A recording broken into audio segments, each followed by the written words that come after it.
दोस्तों आज के इस वीडियो में हम लोग आरवीएनएल स्टॉक के बारे में बात करने वाले हैं। एक टाइम था जहां पे आरवीएनएल का स्टॉक 30-40 रुपए के ऊपर 2020 के अराउंड ट्रेड करता था। वहां से लेकर स्टॉक ने लगभग 600 रुपए के लेवल्स टच किए और उसके बाद अभी ऑलमोस्ट 50% करेक्शन पिछले पिछले एक साल में स्टॉक का हो चुका है। आज की डेट में स्टॉक 300 रुपए के आसपास ट्रेड होता हुआ आपको नजर आ रहा है। तो आज के इस वीडियो में इसके फंडामेंटल्स और फाइनेंशियल्स को देखने की कोशिश करेंगे और उसके साथ एज ए इन्वेस्टर आपको कौन सी चीजें आरवीएनएल के बारे में पता होनी चाहिए और फ्यूचर प्रॉस्पेक्ट इस स्टॉक के लिए किस तरीके से इसके बारे में भी डिटेल में बात करेंगे। वीडियो को मैं स्टार्ट करूं उससे पहले चैनल के ऊपर आप पहली बार आए हो और मुझे पहली बार देख रहे हो तो मेक श्योर कीजिए चैनल को आप सब्सक्राइब करो। यहाँ पे हम लोग स्टॉक मार्केट के रिलेटेड बहुत सारी चीजों के बारे में बात करते हैं। पहले तो हम आरवीएनएल के थोड़े रिटर्न्स की बात करते हैं। अगर मैं 1 ईयर की रिटर्न्स की बात करता हूँ तो एक साल में ये स्टॉक लगभग 48% डाउन आ चुका है। हालांकि अगर मैं 5 साल के रिटर्न्स की बात करता तो 5 सालों में ये स्टॉक 1269% तक अपने इन्वेस्टर को इसने रिटर्न्स दिए। और अगर मैं ऑल टाइम रिटर्न्स की बात करता हूँ तो वो भी कुछ उस तरीके से है। 14% तक 1400% तक अपने इन्वेस्टर को इसने रिटर्न्स दिए। 2019 के अराउंड ये स्टॉक मार्केट में लिस्ट हुआ था। अगर हम इसके थोड़े फंडामेंटल्स देखते हैं तो मार्केट कैप इसका 63,000 करोड़ के आसपास है। काइंड ऑफ एक मिड कैप कंपनी आज की डेट में ये बन चुकी है। एक टाइम था जहां पे जब इसका प्राइस 600 रुपए के आसपास था, इसका मार्केट कैप 1 लाख करोड़ के आसपास जा चुका था। हालांकि इसके अंदर इतना बड़ा करेक्शन होने की वजह से कहीं ना कहीं इसका मार्केट कैप थोड़ा कम हो चुका है। अगर मैं पी रेशो की बात करता हूँ तो 52.94 के आसपास पी रेशो है। वहीं पे अगर मैं इंडस्ट्री की पी रेशो की बात करता हूँ तो वो 23 के आसपास है। काइंड ऑफ एक रीजनेबल वैल्यूएशन के ऊपर है, लेकिन ऐसा वैल्यूएशन नहीं है जहां से आप बोल सकते हो हाँ ये वैल्यूएशन सस्टेन ही नहीं कर सकते, बिकॉज एक रीजनेबल अच्छे खासे वैल्यूएशन के ऊपर स्टॉक अभी ट्रेड कर रहा है। हालांकि इसका रिटर्न ऑन इक्विटी जो है वो 13.39 के आसपास है। हालांकि ये जो सारी कंपनीज होती है ना जो कंस्ट्रक्शन का या रेलवेज का काम करती है, इनका रिटर्न ऑन इक्विटी इतना ज्यादा नहीं होता, बिकॉज बहुत सारे फैक्टर्स के ऊपर इनका जो रिटर्न ऑन इक्विटी है वो डिपेंड करता है। कई बार रॉ मटेरियल का कॉस्ट ज्यादा आता है या फिर कई बार गवर्नमेंट की कॉस्ट बढ़ती है, बहुत सारे रीजन होते हैं। अगर हम इसके थोड़े फाइनेंशियल्स देखते हैं और इसके फाइनेंशियल आपको थोड़े ईयर ऑन ईयर बेसिस के ऊपर देखनी चाहिए, जिस वजह से आपको थोड़ा सा आइडिया आ जाएगा। बिकॉज 2021 में जहां पे इसका टोटल रेवेन्यू 16,000 करोड़ के आसपास था, वहां से बढ़कर वो 2024 में 23,000 करोड़ के आसपास हो चुका था। और फिर पिछले साल 2025 फाइनेंशियल ईयर में 20,000 करोड़ के आसपास इसके रेवेन्यूज कहीं ना कहीं आ चुके हैं। अब इसमें एक चीज आपको देखने के लिए क्या मिलती है कि 2021, 22, 23 में कहीं ना कहीं स्टॉक मार्केट में इसने बहुत ही अच्छी जंप लगाई थी। इसका रीजन ये था कि इसके रेवेन्यूज जो थे वो काफी अच्छे खासे तगड़े बढ़ रहे थे।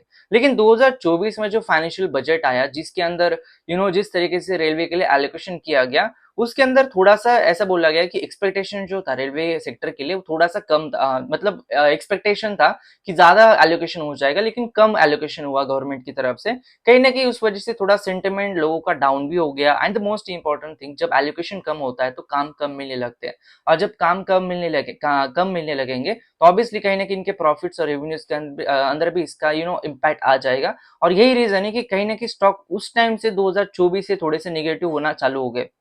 अगर मैं प्रॉफिट्स की बात करता हूँ उसके अंदर भी आपको एक चीज नजर आती है कि 2021 में 992 करोड़ के आसपास प्रॉफिट्स है, लेकिन आज की डेट में वो प्रॉफिट 1282 करोड़ के आसपास ट्रेड कर रहे हैं। तो ऐसी कोई एक्सपोनेंशियल ग्रोथ नहीं हो चुकी है, थोड़ी सी स्टैग्नेंट ही ग्रोथ है। और कहीं ना कहीं यही रीजन है कि स्टॉक मार्केट को ऑलवेज प्रॉफिट चाहिए होते हैं। और कहीं ना कहीं प्रॉफिट थोड़े से स्टैग्नेंट होने की वजह से स्टॉक में थोड़ा सा करेक्शन आ रहा है। और कहीं ना कहीं गवर्नमेंट का फोकस जो था 2024 इलेक्शन से पहले वो डेवलपमेंट के ऊपर कुछ ज्यादा ही था, बिकॉज गवर्नमेंट उस टाइम पे मेजोरिटी के अंदर थी। लेकिन 2024 के इलेक्शन के बाद गवर्नमेंट जो है वो थोड़ी कोलिशन के टाइम पे हो गई। कहीं ना कहीं बाकी पार्टीज ने भी गवर्नमेंट को लिए सपोर्ट किया। कहीं ना कहीं ऐसे टाइम पे जब सरकार बनती है तो गवर्नमेंट का फोकस डेवलपमेंट से ज्यादा पब्लिक वेलफेयर स्कीम में ज्यादा होता है। किसी को ये फ्री देना है, किसी को वो फ्री देना है, या फिर इस पार्टी को खुश करना है। तो कहीं ना कहीं इस वजह से क्या होता है कि जो मेन काम होते हैं इनके ऊपर फोकस जो है थोड़ा सा कम हो जाता है। ये हर गवर्नमेंट के साथ ऐसा ही होता है।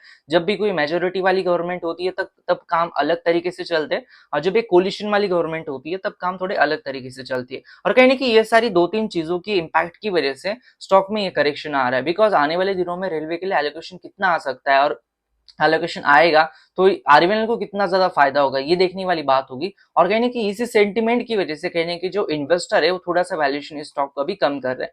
अगर हम इसके शेयर होल्डिंग पैटर्न को बात करते हैं तो प्रमोटर के पास 72% के आसपास स्टेक है, रिटेलर के पास 15.89% के आसपास स्टेक है, और बाकी का जो स्टेक है वो डीआईज, एफआईज और म्यूचुअल फंड्स का है। अब इस स्टॉक के एक दो अच्छी चीजें और एक दो बुरी चीजें। एक दो अच्छी चीजें क्या है, इसका सबसे पहला मैनेजमेंट काफी तगड़ा है।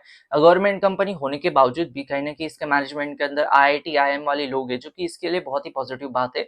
नंबर 2 कि रेलवे सेक्टर के लिए आने वाले दिनों में प्रॉस्पेक्ट जो है इंडिया में काफ़ी तगड़े रहेंगे। Just because India is a developing nation, India को आगे जाने के लिए इंफ्रास्ट्रक्चर को स्ट्रॉन्ग करना काफ़ी इंपॉर्टेंट है और आरवीएनएल इसका एक सबसे बड़ा प्लेयर है बिकॉज़ आरवीएनएल रेलवे की लाइन्स का काम करता है, वंदे भारत ट्रेन्स का काम करता है और जो मेट्रो है इनका भी काम करता है और इनका काम सिर्फ इंडिया में नहीं चलता, ये आउटसाइड ऑफ इंडिया भी कॉन्ट्रैक्ट लेते हैं। तो कहीं न कहीं इनके जो प्रॉस्पेक्ट है वो काफ़ी तगड़ा है।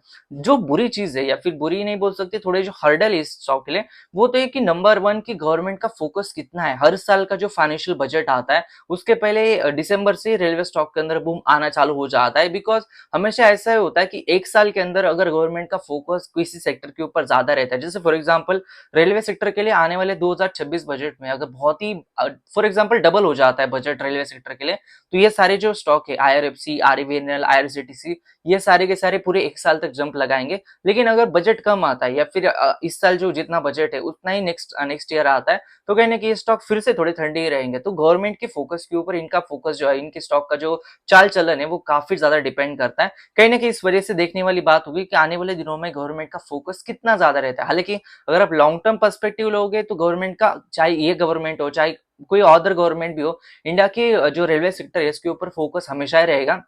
लेकिन आने वाले सालों में ये जो बजट है कितना बढ़ता है या फिर कितना कम होता है या फिर कितना स्टेबल रहता है, इसके ऊपर इन सारे स्टॉक्स का परफॉर्मेंस जो है वो डिपेंड करता है। तो एज ए इन्वेस्टर आपको इन सब चीज़ों का थोड़ा-सा ध्यान रखना चाहिए और आप क्या शॉर्ट टर्म इन्वेस्टर हो या फिर लॉन्ग टर्म इन्वेस्टर हो, ये चीज़ भी आपको देखनी चाहिए। तो ये था आज का वीडियो को मैं एंड करूँ उससे पहले चैनल को सब्सक्राइब कर देना, वीडियो को लाइक कर देना। धन्यवाद दोस्तों, ये वीडियो देखने के लिए। धन्यवाद।